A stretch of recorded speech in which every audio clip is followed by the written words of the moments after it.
پھر فاطمہ کے گھر میں فرش عزا بچھا ہے، بیمار کربلا کا تابوت اٹھ رہا ہے۔ فاطمہ کے گھر میں بسم اللہ الرحمن الرحیم۔ تمام تعریفیں اللہ کے لیے، درود و سلام محمد و آل محمد کے لیے۔ اللہم صلی علی محمد و آل محمد۔ 1444 ہجری ماہ محرم، شہادت امام علی زین العابدین علیہ الصلاۃ والسلام کے سلسلے کی مجلس بعنوان امامت آپ سماعت فرما رہے ہیں۔ اللہ رب العزت نے سلسلہ امامت کو عالم اسلام میں اس لیے قرار دیا کہ پوری کائنات میں وہ اندھیرے جو شیطان کی جہالت کی وجہ سے پھیل گئے تھے، ان کو دور کر کے اس کو روشنی میں تبدیل کر دے۔ امامت ایک ایسا چراغ ہے کہ جس کی فکر، جس کا عمل، جس کا علم نور ہی نور ہے۔ ازل سے پروردگار عالم نے یہ فیصلہ سنا دیا تھا کہ اس منصب کو، ہماری اس نیابت کو وہ اس کے اہل قرار پائیں گے جن کے پاس علم ہوگا، جو علم کی معراج پر پہنچے ہوئے ہوں گے، وہ منصب امامت اور خلافت کو پالیں گے۔ کوئی بندہ بشر کا مجال نہیں ہے اس کام کو انجام دینے کی کہ جو کام امامت کو کرنے ہیں، کیونکہ امام وہ ہوتا ہے جو صاحب علم و معرفت ہو، جو صاحب بصیرت ہو، جو صاحب عصمت ہو، جو علم میں کامل ہو، اتنا کامل کہ جب وہ منصب امامت پر آئے تو یہ دعویٰ کرتا نظر آئے کہ پوچھو مجھ سے پوچھو، میں زمینوں سے زیادہ آسمانوں کے راستوں سے واقف ہوں۔ بلکہ ایسا نہ ہو کہ جو دنیا کے راستوں سے ہی واقف نہ ہو اور بار بار اپنی ہلاکت کا اعلان کرتا ہو، ایسا نہ ہو۔ اب فرشتے ہیں، ملائکہ ہیں، معصوم ہیں، پروردگار عالم کی تسبیح و تقدیس بجا لاتے ہیں۔ انہوں نے کہا پروردگار عالم تو یہ منصب ہمیں عطا کر۔ تو آواز قدرت آئی کہ اچھا ذرا مجھے وہ اسماء تو سناؤ۔ تو تمام فرشتوں نے یہ جواب دیا، ملائکہ نے، ہم تیری وہ تسبیح و تقدیس بجا لاتے ہیں جو تو نے ہمیں سکھائی ہے، ہم اس سے زیادہ کچھ نہیں جانتے۔ تو تبھی یہ اعلان ہو گیا تھا کہ آدم علیہ السلام کو خلافت اس لیے عطا ہوئی کیونکہ ان کو اسماء سکھائے گئے تھے۔ تو پہلی شرط یہ ہے کہ امامت کا منصب من جانب الہی ہوتا ہے، اور اس کی شرط علم ہے، اس کی فکر نور ہے، اس کا عمل نور ہے۔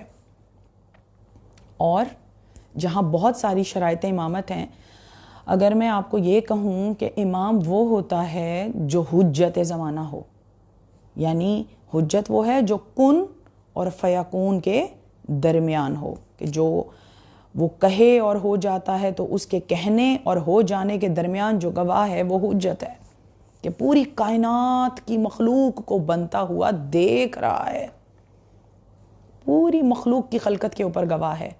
حجت وہ ہوتا ہے جو مخلوق کا محتاج نہیں ہوتا، بلکہ مخلوق ہر معاملے میں حجت کی محتاج ہے۔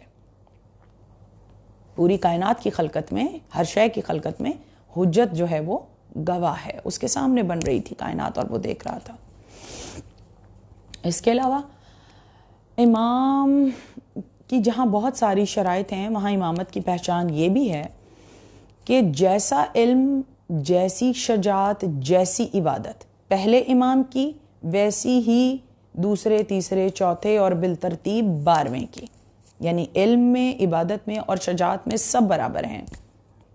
اور جیسے امام زمانے پر حجت ہے، اسی طرح ائمہ علیہ السلام پر بی بی پاک سیدہ النساء العالمین حجت ہیں، کہ امامت کے منصب پر حجت جو ہیں وہ شہزادی کونین ہیں۔ تو یہ ساری لفظ امام کے بہت سارے معنی ہیں اور منصب امامت کی بہت زیادہ شرائط ہیں اور وجود امامت کا قائم رکھنا، یہ سب ایک بہت زیادہ جامع عنوان ہے. لیکن میرا آج کا جو عنوان ہے، دیکھیے روایتیں دو قسم کی ہوتی ہیں، عنوان دو قسم کے ہوتے ہیں. ایک وہ جو ضعیف روایت ہو، سند اس پر سند کے اعتبار سے پوری نہ اترتی ہو، اور ایک وہ ہوتی ہے جو غریب روایت ہوتی ہے، یعنی تاریخ میں کتابوں میں موجود تو ہے لیکن اس کو بیان نہ کیا گیا ہو. عموماً میرے عنوان غریب عنوان ہوتے ہیں، مستند مگر غریب. ممبروں سے پیش تو کیے گئے لیکن معاشرے میں کمی محسوس ہوتی ہے ایسے عنوان کی جو میں انتخاب کرتی ہوں، جو میرا انتخاب قرار پاتے ہیں. اب جو آج کا عنوان ہے، دیکھیے 61 ہجری تک مسلسل خلیفہ بنائے گئے. امت جو تھی وہ خلافت سے واقف تھی اور خلیفہ پر خلیفہ بنا رہی تھی. امامت کے وجود سے، امامت کے منصب سے کوئی واقف نہیں تھا. کربلا کا امام حسین علیہ السلام کا سب سے بڑا کارنامہ اگر میں آپ کے سامنے یہ کہوں کہ امام حسین علیہ السلام کے جہاں واقعہ کربلا ایک بہت عظیم واقعہ ہے، وہاں پر ایک بہت بڑا کارنامہ یہ تھا کہ 61 ہجری کے بعد خلیفہ بننے بند ہو گئے تھے. وہ فیصلے جو عوام کی عدالت میں ہو رہے تھے اور عوام جن کو منتخب کر رہے تھے وہ خلیفہ بننے بند ہو گئے تھے. اور جو اس معاشرے میں لوگ موجود تھے، جو امت موجود تھی، وہ اس بات کو جان گئی تھی کہ امامت ایک منصب ہے اور اب جو بنیں گے وہ امام بنیں گے. یعنی امام حسین علیہ السلام نے خلافت کو ذلیل اور رسوا اور مذموم کر کے رکھ دیا تھا. تھوڑا سا سمجھا دوں آپ کو کس طرح. دیکھیے پہلے تو سمجھ لیجئے کہ تو نے پوچھی ہے امامت کی حقیقت مجھ سے، حق تجھے میری طرح صاحب اسرار کرے، ہے وہی تیرے زمانے کا امام برحق جو تجھے حاضر و موجود سے بیزار کرے. جو کچھ زمانے میں ہو. اقبال، علامہ اقبال کا شعر ہے کہ تو نے پوچھی ہے امامت کی حقیقت مجھ سے، حق تجھے میری طرح صاحب اسرار کرے، ہے وہی تیرے زمانے کا امام برحق جو تجھے حاضر و موجود سے بیزار کرے. یعنی حاضر و موجود معاشرے میں جو فسق و فجور ہو، جو ظلم ہو، جو عدل نہ ہو معاشرے میں، اس معاشرے سے بیزار کر دے، آپ کو آوازار کر دے. اور یہی امام حسین علیہ السلام نے فرمایا. مدینے کو چھوڑ کر کربلا کا سفر اسی لیے اختیار فرمایا. اور پھر اس کا نتیجہ کیا نکلا؟ دیکھیے اس کا نتیجہ میں آپ کو تھوڑا سا تمہید میں سمجھا دوں کہ میری مجلس کا عنوان وہ امام ہے جس کا باپ کربلا میں مارا گیا. تنہا باپ ہی شہید نہیں ہوا بلکہ اس کا پورا کنبہ، اس کے بھائی، اس کے شیر خوار، جوان، سب کربلا میں شہید ہو گئے. جس کے گلے میں توق ہے، ہاتھوں میں رسیاں ہیں، جو قیدی ہے، جس کا مال و اسباب لوٹا جا چکا، جس کے خیمے جلائے جا چکے، جس کے گھر جل گئے، جس کے ہاتھ رسیوں میں بندھے ہیں، اس کے ہاتھوں میں کچھ نہیں ہے، وہ خالی ہاتھ ہے، ظاہری طور پر قیدی ہے. دوسری طرف یزید ہے. تاریخ نے کہیں ستم کیا اور کہا کہ یزید ہی جیتا، اس کے پاس تخت بھی تھا، تاج بھی تھا، رعایا بھی تھی. تو کیسا جیتا یزید؟ اب آپ کو بتاؤں کہ بعد کربلا سب سے بڑا کارنامہ ہوا کیا. کتنے سال کی حکومت ہے یزید کی؟ بس 3 برس. اور 3 برس میں کارنامے کیا ہیں؟ غلاف کعبہ کو جلایا، کعبے کو گرایا اور مسجد نبوی کی بے حرمتی، مدینے میں مستورات کی بے حرمتی اور مسجد نبوی میں نجاست، اس کا احترام ختم کر دیا. یہ یزید کے کارنامے ہیں 3 سال کے. اور اس کے بعد جب وہ مر گیا، کتنی حکومت ہے، کتنا تخت ہے، کتنا تاج ہے. اچھا جو تخت اور تاج اور حکومت یزید کی تھی اب اس کا وارث آئے گا. یزید کیا کہہ رہا تھا تخت پہ بیٹھ کر اہل حرم کے سامنے کہ تم نعوذ باللہ ذلیل و رسوا ہوئے اور میں فتح یاب ہوا، پروردگار عالم نے مجھے فتح یاب کیا. تو دیکھیے یہ فتح کا اعلان تخت اور دربار خود کرے گا. کب؟ کہ جب یزید واصل جہنم ہو گیا اور وہ دن آیا کہ بڑی دھوم دھام کے ساتھ، بڑے تو اس کو احتشام کے ساتھ انتظام ہوا، تخت اور تاج سجایا گیا، اعلان ہوا کہ معاویہ بن یزید جو ہے وہ آج تخت نشین ہوگا اور اس کی تاج پوشی کی رسم ہوگی، اور بڑے سپاہی، رعایا، سفیر، وزیر جو ہیں وہ دربار میں موجود، اور سب اہتمام، دھوم دھام کا انتظام ہونا تو یہ چاہیے تھا کہ معاویہ بن یزید 14 سال کا یزید کا بیٹا، کہ جس کو یہ تربیت کی گئی تھی کہ رسالت مآب صلی اللہ علیہ وآلہ وسلم کے اصل وارث، اسلام کے وارث ہم ہیں، اسلام کے وارث ہم ہیں، جس کو دور دور تک مولائے کائنات سے دور رکھا گیا ہو، جہاں دور دور تک ذکر علی نہ ہو، وہ 14 سال کا بیٹا یزید کا جب دربار میں آیا، ہونا تو یہ چاہیے تھا کہ تاج سر پہ ہوتا، تخت نشین ہوتا، سب اس کو مبارکباد دیتے، دھوم دھام ہوتی، صحت سلامتی کی دعا ہوتی۔ اب وہ دربار میں آیا، اور جب وہ دربار میں آیا تو اس نے سب سے پہلے حمد الہی بجا لایا، اس کے بعد رسالت مآب صلی اللہ علیہ وآلہ وسلم کی تعریف فرمائی، یہیں بس کر جاتا، کیونکہ درباری تو عادی ہی نہیں تھے اس کے بعد کی کسی بات کے، مگر یہیں پر نہیں، اس نے فصاحت اور بلاغت کے ساتھ محمد و آل محمد کے فضائل بیان کرنے شروع کیے، اور ایک بار مڑ کے تخت کی طرف دیکھا، کہا کہ میں اس تخت پہ بیٹھوں، میں ٹھوکر مارتا ہوں اس تخت کو، کیونکہ یہ وہ تخت ہے کہ جس کے چاروں پائے خون حسین میں رنگے ہوئے ہیں، چاروں پائے خون حسین میں تر ہیں۔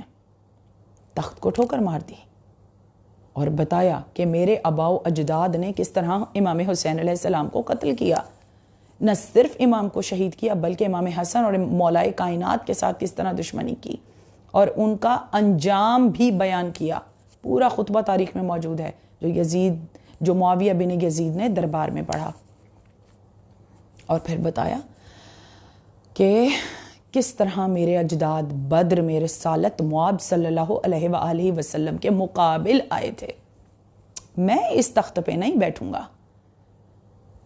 اب یہ کہہ دوں کہ کیا خوب انتقام ہے قدرت کا کہ گھر کو آگ لگ گئی گھر کے چراغ سے۔ فتح کا کہاں اعلان ہوا؟ اسی دربار میں، کہ فاتح کون ہے؟ اب آ جائیے عنوان کی طرف۔ فاتح وہ قرار پایا کہ جس کے سجدوں سے امت کو ڈر لگتا تھا، کربلا سے کوفہ، کوفے سے شام کی منزلوں پر شکر کے سجدے سید سجاد کے، شام غریباں وہ سجدہ کہ جس کو صبح کے سجدے سے سجاد نے ملا دیا تھا، جس میں تسبیح الہی یہ تھی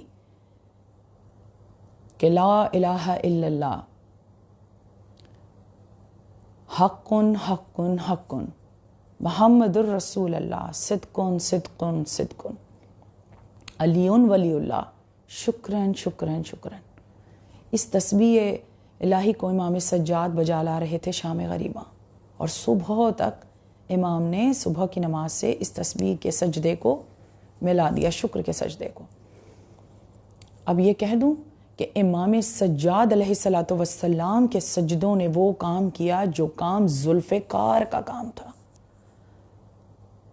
سجدوں میں اور دعاؤں میں ایک دعاؤں کی کتاب ترتیب دے کر امام نے بتایا حکومت کیسے کی جاتی ہے، رعایا کیسے رکھی جاتی ہے، ملک کا نظام کیسے سنبھالا جاتا ہے، سرحدوں کی حفاظت کیسے ہوگی، شب و روز کی دعائیں کیسے ہوں گی، ہلال کو دیکھ کر پڑھی جانے والی دعائیں کون سی ہیں۔ امام نے پورا ایک نظام مملکت بنا کر امت کو صحیفہ سجادیہ کی صورت میں دے دیا، اور پھر بتایا کہ کس طرح سجدے کی طاقت سے تجارت کی جاتی ہے، کس طرح سجدے کی طاقت سے لاکھوں غلاموں اور کنیزوں کو آزاد کیا جاتا ہے۔ سجدے کو، ایک عظیم عبادت کو سید سجاد نے سجا کر بارگاہ الہی میں پیش کیا، غلاموں میں صلح کروائی، دو جھگڑا کرنے والوں میں صلح کروائی تو شکر کا سجدہ، نیا پودا لگایا شکر کا سجدہ، اگر پودے سے پھل آ گیا شکر کا سجدہ، تجارت کے لیے جو پھل یمن اور شام جاتے تھے تجارت کا مال رخصت کیا، شکر کے سجدے. 2 کوئی قرض دار اگر معاملہ لے کر امام کے پاس پہنچا تو امام نے اگر 2 لوگوں میں صلح کروائی اور اس کا قرض ادا کیا تو شکر کا سجدہ. نہ سجدوں میں خیانت نظر آئی اور نہ پھر پروردگار عالم کی عطا میں کوئی کمی نظر آئی. جیسے حالت سجدہ میں ہیں اور پتہ لگا کہ امام جو ہیں وہ کنویں میں گر گئے. امام نے اپنی عبادت میں خیانت نہیں کی بلکہ جو سجدہ ہے اس کو بجا لاتے رہے، اور پھر جب سجدہ مکمل ہوا، جب عبادت مکمل ہوئی تو پانی کو جا کر کہا کہ میری امانت کو واپس کر دے، اور پانی نے امانت کو واپس فرمایا. کیوں؟ اس لیے کیونکہ یہ عبادت الہی میں خیانت نہیں کرتے. تو پھر پانی کی کیا مجال کہ وہ حجت کے معاملات میں خیانت کرے. تو یہ امام کی سوانح حیات ہے جس کو میں آپ کے سامنے پیش کرتی ہوں، لیکن تھوڑی سی تمہید کے طور پر میں آپ کو کچھ باتیں پیش کرنا چاہتی ہوں جو تاریخ میں موجود ہیں. کچھ سوالات ہیں تاریخ کے جس کے جوابات میں آپ کو آج کی مجلس میں پیش کروں گی. جیسے امامت کے عنوان میں ایک عہد وہ عہد آتا ہے جو امام حسن مجتبیٰ کا عہد ہے. مولائے کائنات کی 25 برس کی خاموشیاں ہیں. اس دور میں مولائے کائنات نے کیا کیا؟ دیکھیے، امام سجاد علیہ السلام اور آئمہ علیہ السلام کا جو دور میں آپ کے سامنے پیش کرنے جا رہی ہوں، اس میں جو سب سے پہلا دعویٰ ہے وہ یہ ہے کہ امام غریب، نادار اور مفلس نہیں ہیں، کسی چیز کی گھر میں کمی نہیں ہے. تو پروردگار عالم یہ چاہتا ہے کہ امام حسن و حسین آرام سے زندگی گزاریں، کیونکہ ان کا اصل مقصد جو ہے وہ قربانی ہے. اب یہ جو منصب ہے نا، منصب امامت اور نبوت، یہ فقط ان کا مقصد تبلیغ نہیں ہے کہ اب ہم بس تبلیغ کے لیے آئے ہیں تو ہم بس بیٹھے رہیں گے. نہیں، ایسا نہیں ہے. ہر نبی نے، ہر امام نے اپنے زور بازو پر کمانا بھی سکھایا، کما کر بھی دکھایا اور صرف کر کے بھی دکھایا کہ کیسے کمایا جاتا ہے اپنے زور بازو پر اور کیسے خرچ کیا جاتا ہے. کیونکہ زمانے کے لیے امام مثال ہیں، پوری عالمیت کے لیے، پوری دنیا انسانیت کے لیے مثال پیش کرنا ہے ان کو. تو امام حسن علیہ السلام کا جو دسترخوان ہے وہ کہاں سے چلتا تھا؟ جو شب و روز جاری رہتا تھا، جس کی یاد میں ہم 22 جمادی الثانی کو خیر و برکت کا دسترخوان اپنے گھروں میں منعقد کرتے ہیں. ہم تو سال میں 1 مرتبہ کرتے ہیں، لیکن شہزادے کا دسترخوان تو شب و روز جاری و ساری ہے. وہ کہاں سے ہے؟ کہ جس طرح انبیاء نے زراعت اور مویشی پالے اور تجارت کا پیشہ اختیار کیا، ہر نبی کی تاریخ میں ہمیں یہ ملتا ہے. جیسے جناب ادریس جو ہیں وہ لکھنا اور پڑھنا سکھاتے تھے، خیات الانبیاء کہلائے.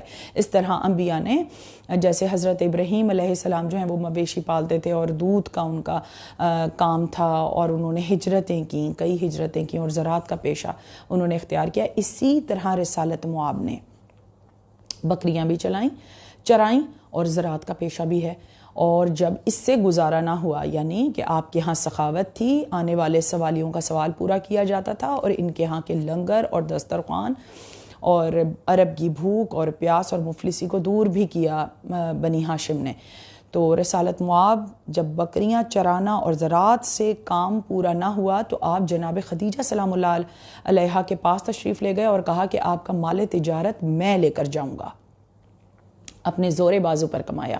اسی طرح بعد شہزادی کونین مولائے کائنات کی 25 برس کی خاموشیاں، ہاتھ پر ہاتھ رکھ کے امامت نہیں بیٹھی، بلکہ اپنے بچوں کو لے جا کر عرب کی اس بنجر زمین کو مولائے کائنات نے قابل کاشت بنایا اور 13 کنویں کھودے. بیرون مدینہ 13 کنویں کھودے کہ جب خلیفہ نے، تیسرے خلیفہ کی دنیا سے جانے کے بعد کہا کہ آپ مدینہ کو چھوڑ دیں، تو بیرون مدینہ ینبو کے مقام پر مولائے کائنات نے، جہاں لوگ ابھی بھی زیارت کے لیے جاتے ہیں، 13 کنویں کھودے. عرب کا سب سے بڑا مسئلہ پانی کا مسئلہ تھا جس کو مولائے کائنات نے دور فرمایا، اور پھر ان کنووں سے ایسی نہریں نکال کر عرب کی بنجر زمین کو قابل کاشت بنایا جو ہزاروں مربع میل پر مشتمل تھی. صبح صبح تشریف لے جاتے تھے اور پتریلی زمین کو کھود کر قابل کاشت بنایا، اور ان پتھروں کو اٹھا کر کیا فرمایا مولا نے، کیا کام کیا کہ بھاری بھاری پتھر اٹھا کر لے جاتے تھے عرب کے اس ریگستان میں کہ جہاں پر کوئی نظام نہیں تھا، کہ بس پیروں کے نشان دیکھ کر ہی یہ طے کیا جاتا تھا کہ یہ راستہ جو ہے یہ کون سے علاقے کی طرف جاتا ہے، یہ یمن کو جاتا ہے، شام کو جاتا ہے، یہ حبشہ کو جاتا ہے۔ مولائے کائنات نے ایک ایک بھاری پتھر اٹھا کر شاہراہ کا نظام قائم فرمایا اور بتایا کہ یہ علی کا 1 میل، یہ علی کا 2 میل، یہ علی کا 3 میل، پورا شاہراہ کا نظام مولائے کائنات نے قائم فرمایا۔ اور جو راستے حبشہ کو جاتے تھے، جو یمن، جو شام، یہ عرب سے جانے والے تمام راستوں کی بنیاد مولائے کائنات نے رکھی، اور پتھریلی زمین کو کھود کر اپنے زور بازو سے مولائے کائنات نے کنویں کھود کر سیراب فرمایا اور وہاں پر کھیتی اگائی۔ انار، سیب اور رطب مولا کے تجارت کے مال کے طور پر پوری دنیا میں جاتے تھے، عرب کے علاقوں میں تجارت کے مال کے طور پر۔ اور کپاس جیسی زراعت جو ہے وہ مولا کے زمین پر کاشت ہوتی تھی، جس کے دلیل کے طور پر میں یہ پیش کر دوں کہ 7ویں امام نے شتیتا کو ایک چادر بھجوا کر یہ کہا تھا کہ یہ میرے دادی کے ہاتھ کی بنی ہوئی چادر ہے۔ اس زمین سے جو کپاس آتی تھی، جو اگاتے تھے مولائے کائنات اپنے زور بازو سے، اس سے بی بی سوت کاٹ کر، چرخہ بی بی کا بی بی سوت کاٹ کر اس سے چادریں اور رومال، وہی رومال جو امام حسین علیہ السلام نے جناب حور کے زخم پہ باندھ کر یہ کہا تھا کہ یہ میرے ماں کے ہاتھ کا بنا ہوا رومال ہے۔ شہزادی کے ہاتھ کی بنی ہوئی چادریں تجارت کے مال کے طور پر بھی فروخت کی جاتی تھیں۔ بی بی نے بتایا کہ عورت گھر میں رہ کر کس طرح دستکاری کر سکتی ہے، تربیت فرمائی، جبکہ کونین کی شہزادی ہیں، کائنات کی ملکہ ہیں، لیکن بشری تقاضوں پر بھی پورا اتری ہماری تربیت کے لیے۔ تو مولائے کائنات نے اپنے زور بازو پر بیرون مدینہ سرسبز و شاداب شہر کو کی بنیاد رکھی۔ وہیں سے جو آمدن ہوتی تھی اسی سے امام حسن مجتبیٰ علیہ السلام کا دسترخوان شب و روز غریب، مسکین، قرابت دار اور مسافروں کے لیے جاری و ساری رہتا تھا۔ عرب والے کیا سمجھ رہے تھے؟ عرب والے یہ سمجھ رہے تھے کہ ہم نے فدق چھین لیا، اب تو اہل بیت غریب اور نادار اور مفلس ہو جائیں گے، کیونکہ 40 لاکھ درہم اس کی سالانہ آمدن ہے۔ اگر وہ بی بی کے پاس ہوتا تو عرب کی سب سے امیر عورت، کائنات کی ملکہ ہیں، کونین کی شہزادی ہیں، محتاج نہیں ہیں، فدق لینے کیوں گئیں؟ رسالت معاب نے ہبہ کیوں فرمایا شہزادی کو؟ جس کی ایک وجہ یہ بھی تھی کہ جہاں بہت ساری وجوہات ہیں، اس میں ایک وجہ یہ بھی ہے کہ بنی ہاشم کے وہ قبائل کہ جن کے مرد دوران جنگوں میں، غزوات میں مارے گئے تھے، ان بیوہ عورتوں اور بچوں کی کفالت کی ذمہ داری شہزادی کونین کے پاس تھی۔ رسالت معاب نے وصیت فرمائی تھی کہ بنی ہاشم کے وہ قبائل جن کے مرد غزوات میں مارے گئے، ان بیواؤں کی کفالت ظاہرہ آپ کو کرنی ہے۔ تو فدق کی آمدن سے یہ بی بی کو کرنا تھا، یہ سارا کام مولائے کائنات اور شہزادی کو کرنا تھا، یہ ان کی ذمہ داری تھی۔ تو فدق کے علاوہ 7 باغ مزید ہیں جو شہزادی کونین کی ملکیت ہیں، جن کے نام ہیں تاریخ میں والمبینات، والصافیہ، الزلال، اور وہ باغ جو ماریہ قبطیہ کا تھا وہ باغ، والصافات، یہ سارے 7 باغ ہیں جن کی تفصیل تاریخ کی کتابوں میں موجود ہے۔ یہ باغ شہزادی کونین کی ملکیت تھے اور مولائے کائنات وہاں پر جاتے تھے اور پھل اور اناج اگتا تھا۔ ایک کنواں فروخت کر کے ان سب میں سے امام حسین علیہ السلام نے سفر کربلا اختیار کیا اور کربلا کی زمین 60,000 دینار میں خرید لی تھی۔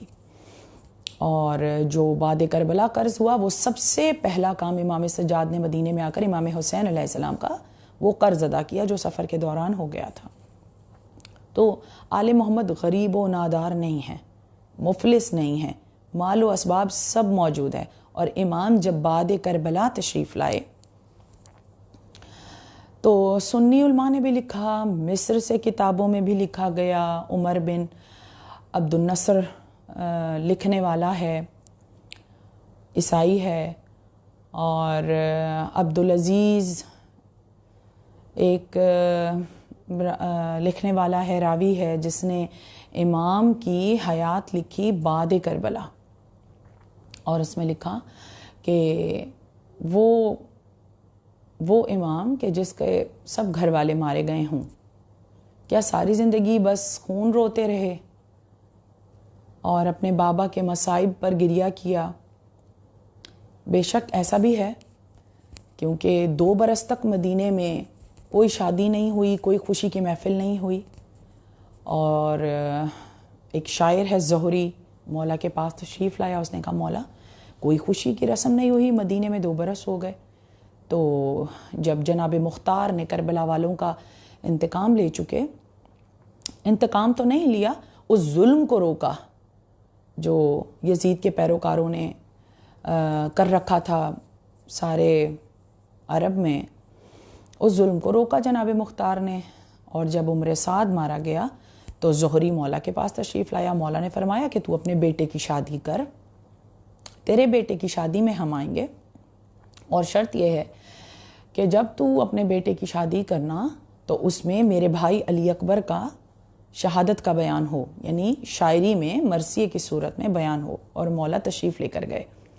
تو یہ جو مصائب امام حسین علیہ السلام ہے، اس کو ساتھ لے کر چلے ہیں امام علی زین العابدین علیہ السلام۔ ایسا نہیں ہے کہ واقعہ کربلا کو فراموش کیا ہے، لیکن زندگی بھی گزاری ہے، اصول بھی دیے ہیں زندگی گزارنے کے، اور وہ اصول کیا ہیں کہ بعد کربلا امام علیہ السلام جو ہیں وہ ینبوع میں تشریف لے گئے، جو مولائے کائنات نے جس شہر کو آباد کیا تھا، اور وہاں پر جا کر نہ صرف زراعت کے پیشے سے منسلک ہوئے، بلکہ 1,00,000 غلام اور کنیزیں ہیں جن کو مولا نے آزاد فرمایا۔ 50 ہزار غلام اور کنیزیں تھے جو مولا کے پاس موجود رہتے تھے، اور مولا ان کو تربیت فرماتے تھے۔ نہ صرف وہ مولا کے پاس کام کرتے تھے بلکہ تربیت بھی فرماتے تھے۔ کس طرح کہ جب ماہ رمضان ہوتا اور روزے گزر جاتے تو اس کے بعد جب عید ہوتی، عید الفطر آتی، تو مولا کچھ غلاموں اور کنیزوں کو آزاد فرما دیتے۔ ایک رجسٹر تھا جس میں ان کی پورے سال کی کارکردگی جو ہے وہ لکھی ہوئی ہوتی تھی، اور ان کی کارکردگی کی بنیاد پر ان کو آزاد کر دیا جاتا تھا۔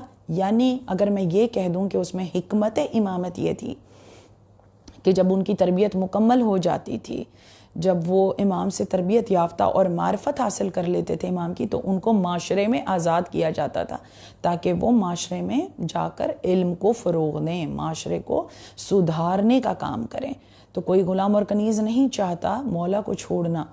جیسے غلام اور کنیزیں حیران موجود رہتے تھے، اور امام کا لنگر خانہ یعنی تندور جو ہیں وہ ہر وقت روشن رہتے تھے، اور گوشت بھونتا رہتا تھا مسافروں کے لیے، مسکینوں کے لیے، اور یتیموں اور مسافروں کے لیے وہ لنگر کا انتظام حیران جاری و ساری رہتا تھا۔ دھواں جو ہے وہ وہاں سے امام کے گھر سے ہمیشہ اٹھتا نظر آتا تھا، شب و روز۔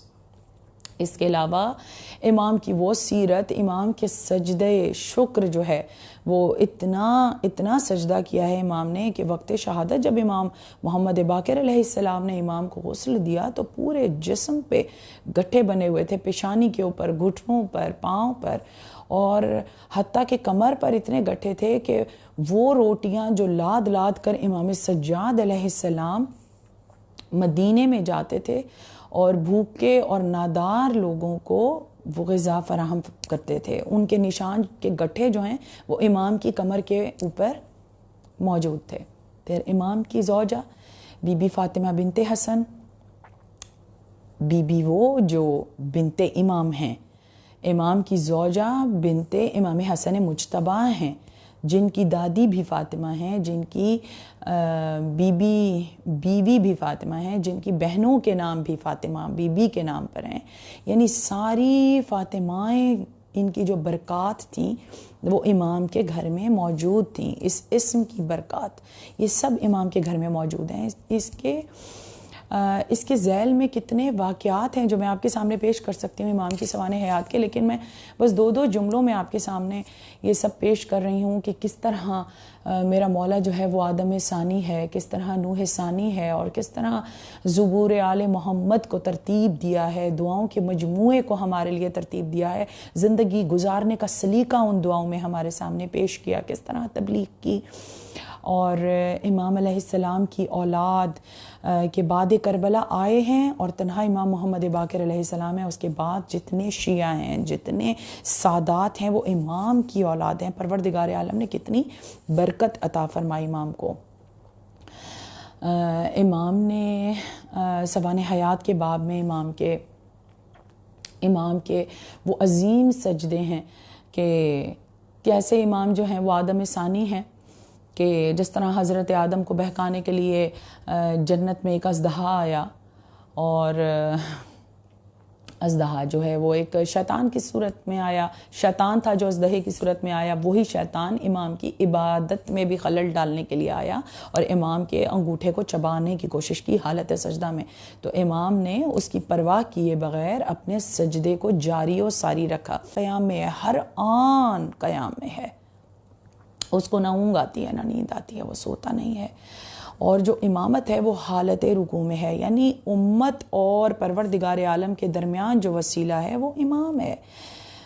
تو امامت حالت رکوع میں ہے، لیکن یہ امام وہ امام ہے جس نے اپنی زندگی میں سجدے کو ہتھیار بنایا، شکر کا سجدہ، زندگی کو شکر میں بتا دیا کہ ہم اس کائنات میں، ہمارے لیے یہ ہدایت تھی کہ کوئی پروردگار عالم کی نعمتوں کے بدلے میں یا اس کی مخلوق، اگر کہ مخلوق کسی دوسری مخلوق کے اوپر احسان کرے تو کوئی کسی کو کیا دے سکتا ہے، ہم تو خود محتاج ہیں، ہماری تو سانس سانس محتاج ہے۔ تو امام نے ہی اپنی ایک دعا میں فرمایا کہ پروردگار عالم تو مجھے اپنی نعمتوں پہ شکر کرنے والا بندہ بنا دے۔ عبادت میں ایک عظیم عبادت بتائی، شکر نعمت میں اضافے کا سبب ہے، سمیٹ دیا، اتنا عبادت کو آسان کیا کہ کہا کہ مومن کی طرف مسکرا کر دیکھے تو یہ بھی صدقہ ہے، مسکرانے کو بھی صدقہ اور عبادت قرار دیا، اور ساری عبادتوں پر سے شکرانے کو عظیم عبادت قرار دیا۔ یہ امام کی خاصیت ہے۔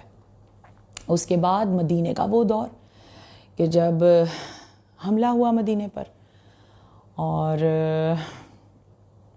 ایک پورا باب ہے اس کے ذیل میں جس میں سے میں آپ کو یہ بتاؤں کہ امام کے پاس پناہ لینے وہ ملعون مروان آیا کہ جس نے مدینے میں ہی ولید کے دربار میں یہ کہا تھا کہ حسین کا سر اتار لو، پھر پتہ نہیں حسین ملے یا نہ ملے، آج ہی حسین کا سر اتار لو، جناب عباس علمدار کی موجودگی میں۔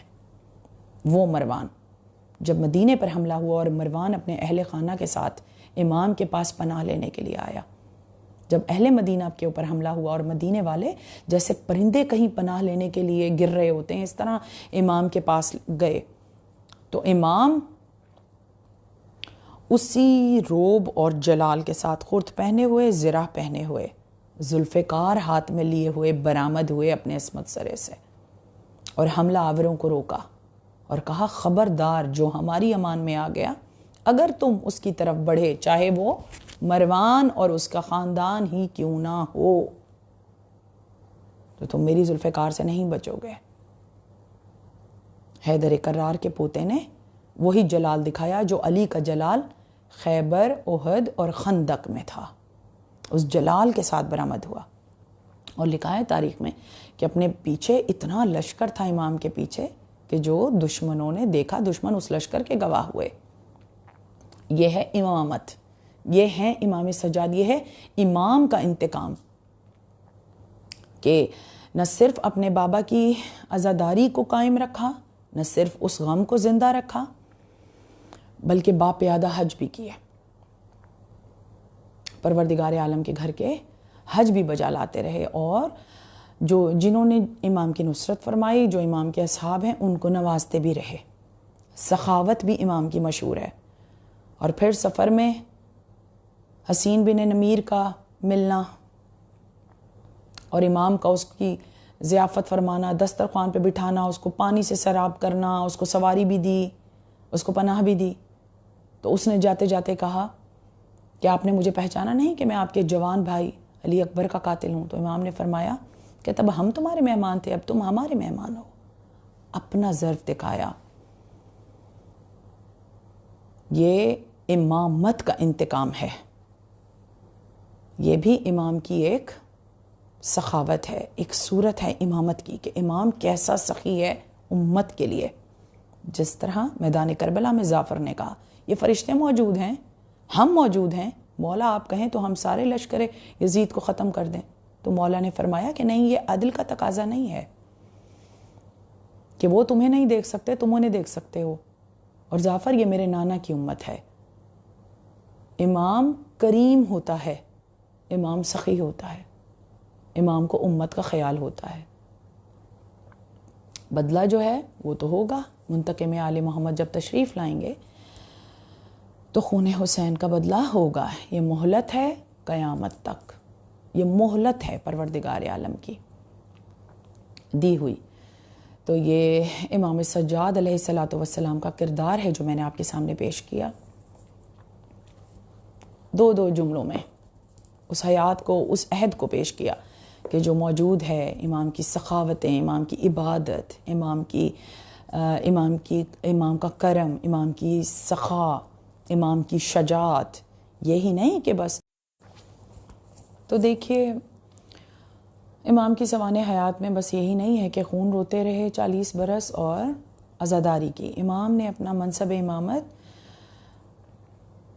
بڑے بہترین طریقے سے انجام دیا. دیکھیے جس طرح رسالت مآب صلی اللہ علیہ وآلہ وسلم کے وصی، وزیر، جانشین مولائے کائنات ہیں، اسی طرح مولائے کائنات کے وزیر جو ہیں وہ امام حسن مجتبیٰ علیہ السلام ہیں، اور امام حسن مجتبیٰ علیہ السلام کے وزیر جو ہیں وہ امام حسین علیہ السلام ہیں. اور امام حسین علیہ السلام کے وزیر علمدار سپہ سالار جناب عباس علیہ السلام ہیں. اسی طرح امام زین العابدین علیہ السلام کے وزیر اور وصی کون ہیں؟ کہ امام ایک بار مسند امامت پہ تشریف فرما ہیں اور امام کے اصحاب مدینے میں موجود ہیں.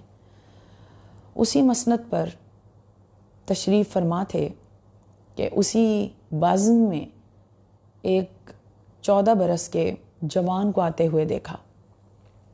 14 برس کا دراز قامت جوان جس نے سیاہ عبا پہنی ہوئی تھی اور سیاہ امامہ سر کے اوپر باندھا ہوا تھا، شملے لٹکے ہوئے ہیں، اس کی زلفیں جو ہیں وہ کاندھوں پہ پڑی ہوئی تھیں، سیاہ آنکھیں کھلی ہوئی، اور ایسا سیاہ لباس میں اس کا چہرہ تھا جیسے 14ویں کا چاند ہوتا ہے. جیسے ہی وہ 14 برس کا جوان اس بزم میں آیا تو امام وقت امام علی زین العابدین علیہ السلام اپنی مسند پہ کھڑے ہو گئے.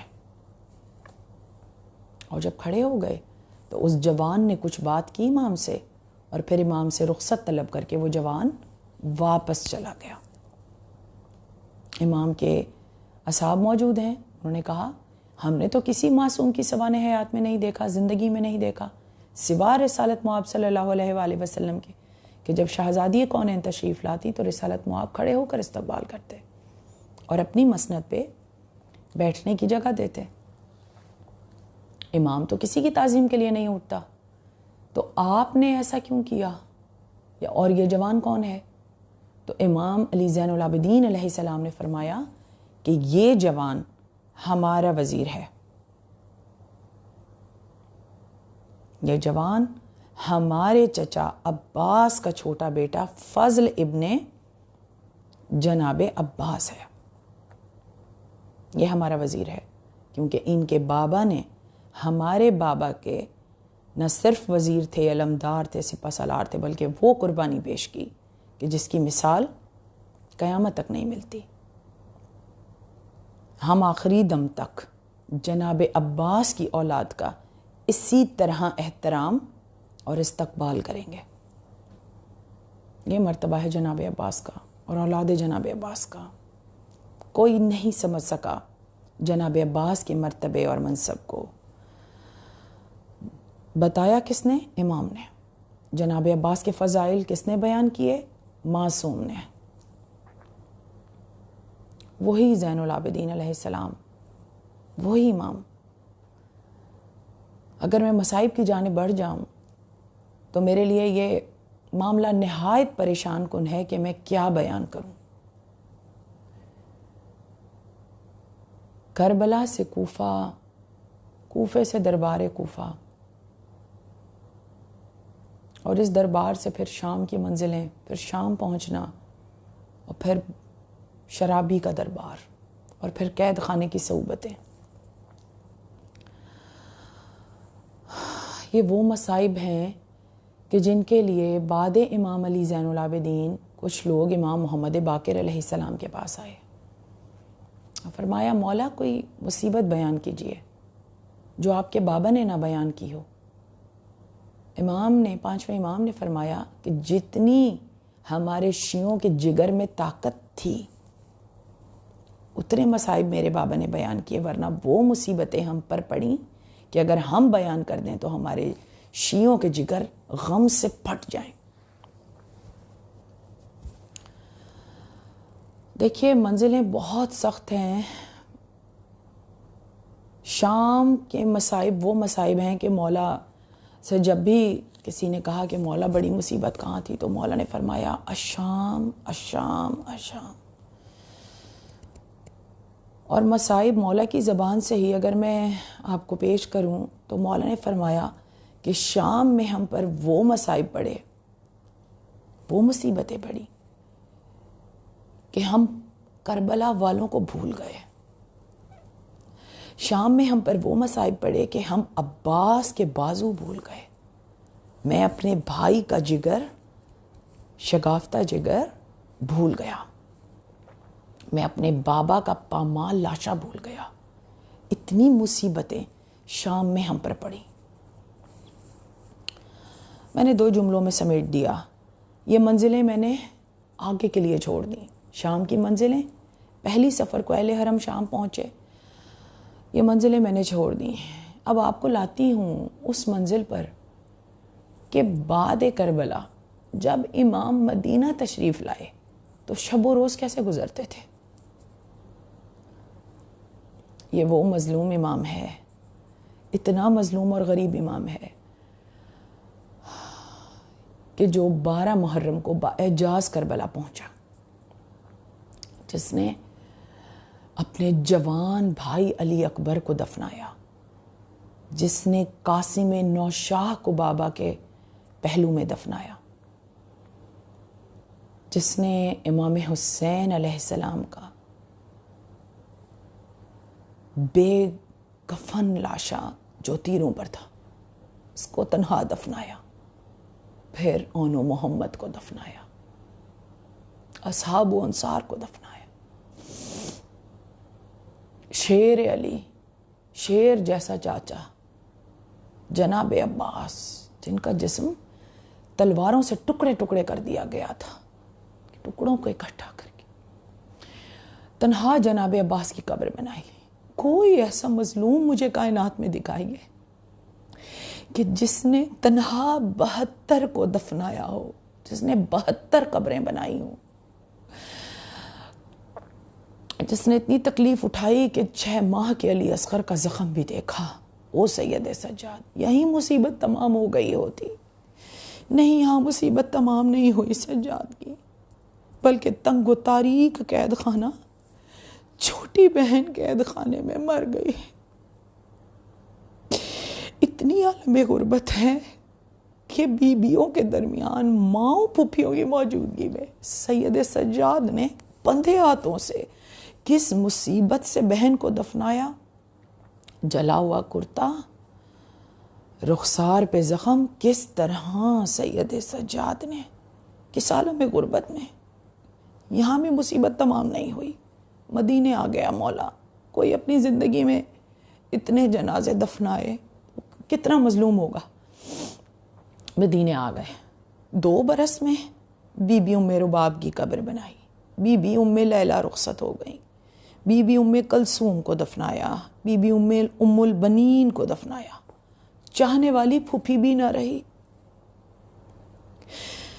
چاہنے والی پھوپھی بھی نہ رہی، جوان مارے گئے، بچے مارے گئے، عورتیں شہید ہو گئیں، اب کوئی گھر میں نہیں ہے، اب امام ہیں اور امام محمد باقر علیہ السلام ہیں، رونے والی پھوپھیاں نہ رہی ہیں، مستورات رخصت ہو گئیں، جو اپنے پیاروں کو یاد کر کے روتی تھیں تو امام ساتھ گریا کرتے تھے۔